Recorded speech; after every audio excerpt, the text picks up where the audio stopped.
Kedamaian dan aturan dunia suatu hari berubah. Manusia punah dan bumi berubah menjadi sebuah dunia baru.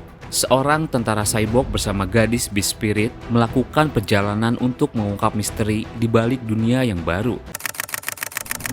Video ini merupakan kelanjutan cerita dari part sebelumnya. Hei Tongxi yang sedang melakukan perjalanan dengan tahu-tahu Jiu pergi ke desa Lembah Angin. Penduduk desa mengira Hei Tongxi adalah bayimu. Setelah bertemu dengan sesepuh desa, Tongxi mendapatkan fakta baru kalau topeng yang ia bawa berisikan sebuah misi rahasia dari kaum Beast Spirit untuk menghentikan penindasan mereka dari kaum cyborg. Di tengah situasi, geng Lion Mountain menyerang desa. Mereka menabur bom ke setiap penjuru untuk menghancurkan desa Lembah Angin. Di tengah perebutan pemicu bom, Tongxi yang awalnya pingsan datang ke pertarungan dan menangkap pemicu tersebut.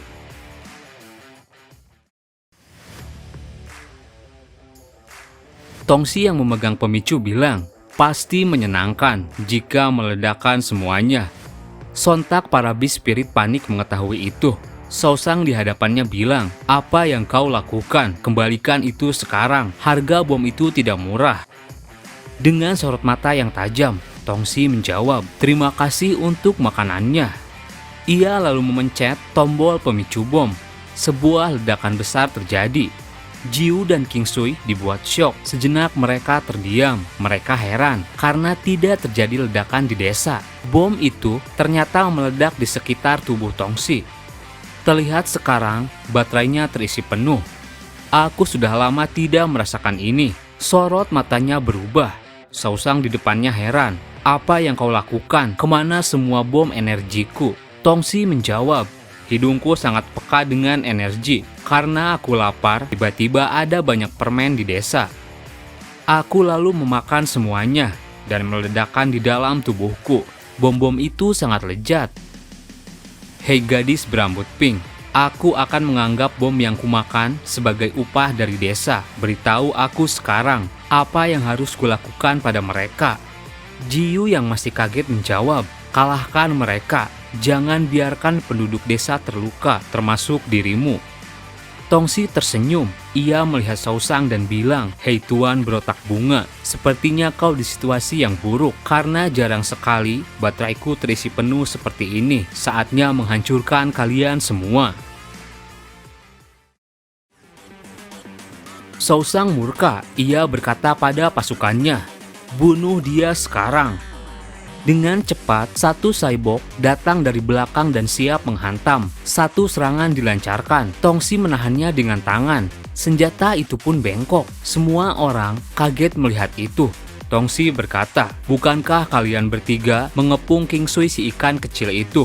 Apakah kalian sudah bersenang-senang? Sekarang giliranku untuk bersenang-senang.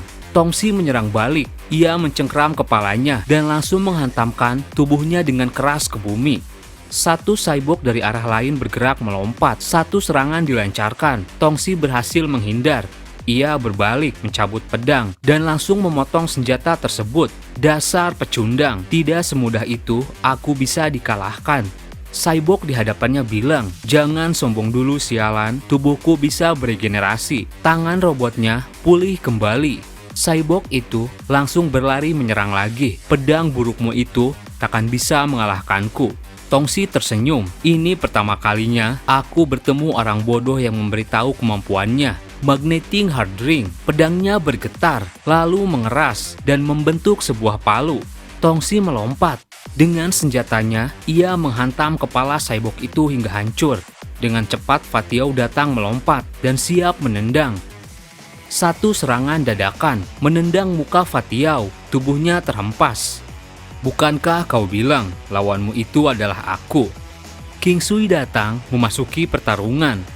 Tongxi dan King Sui kini bertarung bersama. Mereka saling membelakangi. Tongxi bilang, siapa yang mengizinkanmu mengganggu pertarunganku? Sepertinya kau sudah terlalu lelah, pulanglah. King Sui menjawab, aku pernah bilang kalau aku akan terus mengawasimu. Apa kau lupa? Baiklah, lakukan sesukamu. Tongxi kini berhadapan dengan anjing cyborg. King Sui melawan Fatiao di hadapannya.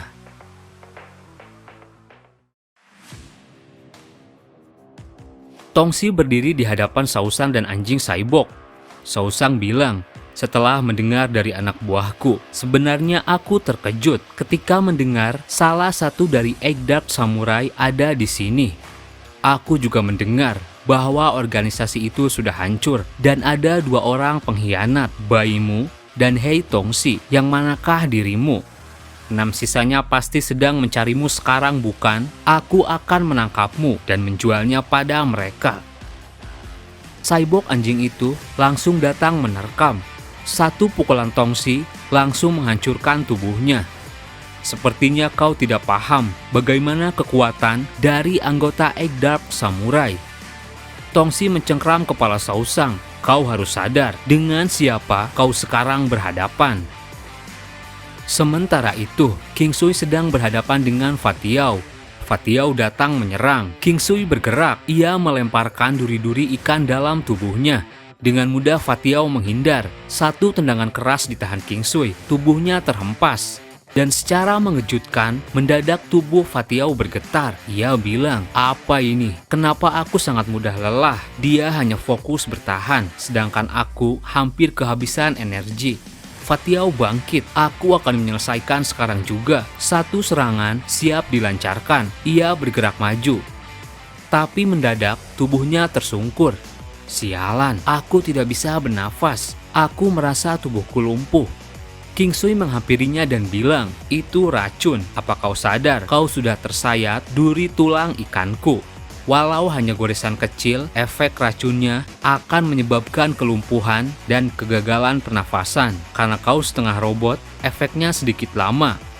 Fatiao mulai merasakan efeknya, tubuhnya membiru. King Sui mulai membuka bajunya dan berkata, jika duri tulang ikanku menyentuh tubuhmu untuk kedua kalinya, kau akan tamat. Ia melepaskan bajunya dan kini terlihat di sekitar tubuhnya mengeluarkan duri-duri. Sebenarnya aku tidak perlu melakukan ini untuk orang lemah sepertimu. Biar kutunjukkan saja bagaimana cara kami bertarung. King Sui memperlihatkan kekuatannya, sebuah kekuatan Beast Spirit ikan singa, bentuk sempurna. Fatiao berlari, berisik sekali, dasar hibrid sampah. Dengan sorot mata yang tajam, King Sui bilang, Saibok yang berada di peringkat bawah sepertimu tidak akan merasakan perbedaan kekuatan ini. Sayatan ikan singa. Satu gerakan King Sui menyayat tubuh Fatiao dari segala arah. Mukanya hancur, ia tersungkur dan berhasil dikalahkan. Namaku bukan hibrid, namaku King Sui Yu, seorang kandidat untuk Egg Baiji.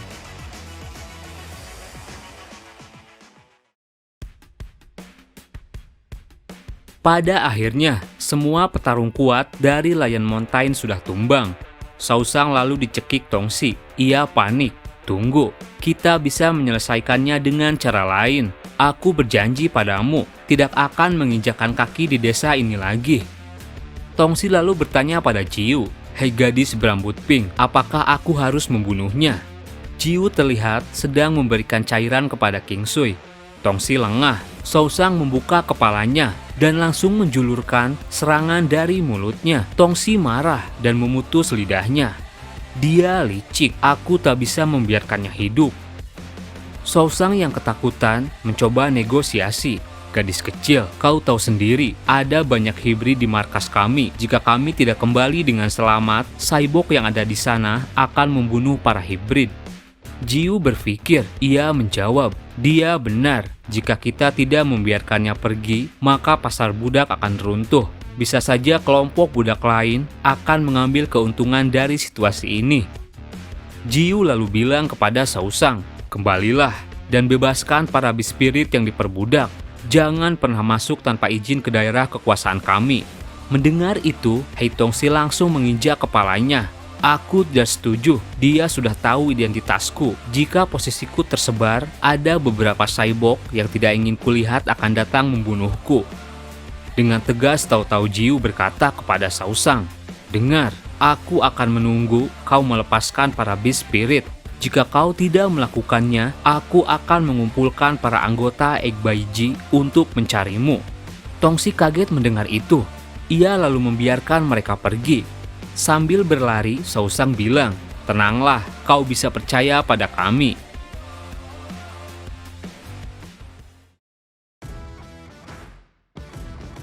Setelah insiden itu, penduduk desa Lembah Angin sibuk memperbaiki kerusakan desa. Di ruangan Puanya sedang diadakan perbincangan. Puanya bilang, "Aku terkejut. Dia adalah anggota Eggdarp Samurai. Cepat atau lambat informasi ini akan tersebar. Mereka mungkin bisa menyadari bahwa kita memiliki topeng itu. Kita harus mengumpulkan anggota Egg Baiji untuk berlindung dari serangan cyborg yang akan datang." Terlihat kakek Yan masih selamat, tubuhnya dibalut perban. Ia bilang, "Untuk saat ini, yang terpenting adalah memecahkan pesan yang terdapat di dalam topeng." Ia lalu bercerita, sekitar 1000 tahun yang lalu, ada 2 patung raksasa yang tiba-tiba muncul dan menghancurkan peradaban nenek moyang kita para manusia. Tidak ada yang tahu kenapa 2 patung raksasa itu muncul. Para manusia dihabisi dengan kekuatan hebatnya. Patung putih mempunyai kekuatan kemajuan. Diceritakan apapun yang mendekati patung itu akan kembali seperti semula. Danau yang tercemar menjadi bersih. Tanaman yang layu tumbuh subur. Kita para Beast Spirit dianugerahi oleh patung putih. Patung yang kedua adalah patung hitam yang mempunyai kekuatan kemunduran yang membuat sesuatu tidak teratur dan kacau. Diceritakan dahulu, apapun yang lebih dekat di antara kedua patung itu akan berubah dengan cepat. Yang tidak selamat akan mati, dan yang berhasil selamat akan bangkit kembali dan mendapatkan kekuatan. Itu yang terjadi pada Cyborg dan Beast Spirit. Kedua patung raksasa itu mengelilingi dunia, dan setelah beberapa tahun, kedua patung itu berhenti dan mulai hibernasi di suatu tempat.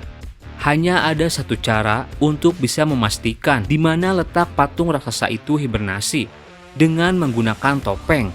Masing-masing topeng tersebut terdapat informasi letak dari patung raksasa. Topeng raksasa hitam pada akhirnya berhasil ditemukan oleh para cyborg. Para cyborg lalu menyembahnya seperti Tuhan. Patung hitam itu lalu mempercepat kemajuan para cyborg. Mereka membangun kota besar. Setelah itu, pada akhirnya Beast Spirit berhasil menemukan topeng patung raksasa putih. Dan ratusan tahun yang lalu, para cyborg menyerang kita. Walaupun pada akhirnya mereka kalah, tapi mereka berhasil mencuri topeng kita. Kalian juga pasti bertanya-tanya, kenapa para Beast Spirit terdahulu tidak langsung pergi mencari lokasi patung raksasa putih saat kita masih mempunyai topengnya? Karena pada saat itu, kita belum menemukan kuil kuno. Tapi sekitar 100 tahun yang lalu, orang kita menemukan kuil kuno tersebut dan mereka memberi nama Beast Spirit Gate atau gerbang roh binatang buas. Lokasi desa Lembah Angin sengaja dibangun di dekat Beast Spirit Gate.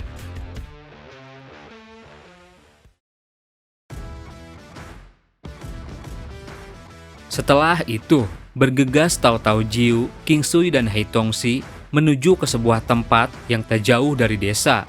Mereka bertiga tiba di depan sebuah gerbang. Jiu bilang, "Kita sampai di Beast Spirit Gate, kuil 0. King Sui bilang, "Berhati-hatilah, monster yang menjaga kuil ini sangat kuat." Tongxi yang melihat itu heran, "Jadi ini tempat yang bayimu maksud? Jadi apa kita kesini untuk memburu monster?" Terlihat kini, sosok penjaga kuil menatap mereka dari dalam. Ia keluar dan langsung menendang perut Tongxi. Sosok itu lalu manja-manja pada Jiu. "Lama tak jumpa Ji kecil," ucap Jiu.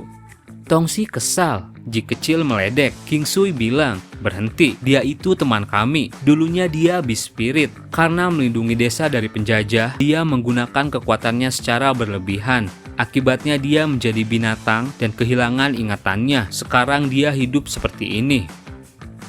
Mereka semua lalu masuk ke dalam kuil. Di sela perjalanan, Jiu bercerita, "Kami menemukan tempat ini 100 tahun yang lalu oleh para tetua. Tempat ini akan selalu aman karena dilindungi oleh para anggota The Egg Baiji." Terlihat banyak lambang Beast Spirit terukir di dinding kuil. Jiu bilang lagi, setiap kuil ada 2 anggota dari Egg Baiji untuk menjaganya. Tongxi bertanya, "Jadi kau dan Vincent itu adalah anggota The Egg Baiji?" "Aku ragu, apa para anggota The Egg Baiji orang-orang yang bisa diandalkan?" King Sui menjawab, "Kekuatan Tao itu unik, dia bukan tipe petarung." Setelah menyusuri ke dalam, mereka kini tiba di suatu ruangan dengan sebuah benda misterius di hadapan mereka. Jiu bilang, kita sudah sampai di jantung kuil, ruang pemecahan. Tongsi heran, apakah benda itu yang akan memecahkan pesan yang ada di dalam topeng? Tongsi berjalan, kalau begitu akan mudah. Aku ingat sekali, orang yang terpilih harus memakai topeng ini. Tongsi memakai topeng yang diberi oleh bayimu. Ia langsung meletakkan tangannya di sana, tapi sayangnya tidak ada reaksi apapun. Jiu mendekat, bisakah kamu memberikan topengnya padaku? Setelah dipegangnya, seketika topeng itu berubah bentuk. Jiu bilang, topeng ini mempunyai kemampuan. Ia bisa mengenali orang-orang yang terhubung dengan kuil ini. Jiu mulai bergerak. Ia meletakkan tangannya dan memakai topeng tersebut. Seketika tubuhnya melayang. Benda misterius di hadapan mereka lalu bereaksi. Kingsu yang melihat itu bilang, alasan mengapa Tao Tao Jiu bisa menjadi salah satu anggota dari The Igbaiji karena ia mempunyai kekuatan yang langka. Terima kasih buat teman-teman yang udah nonton video ini sampai habis. Jangan lupa tulis pendapat kalian di kolom komentar. Jangan lupa di subscribe. Mohon maaf jika ada salah-salah kata. Admin pamit dan sampai jumpa di video berikutnya.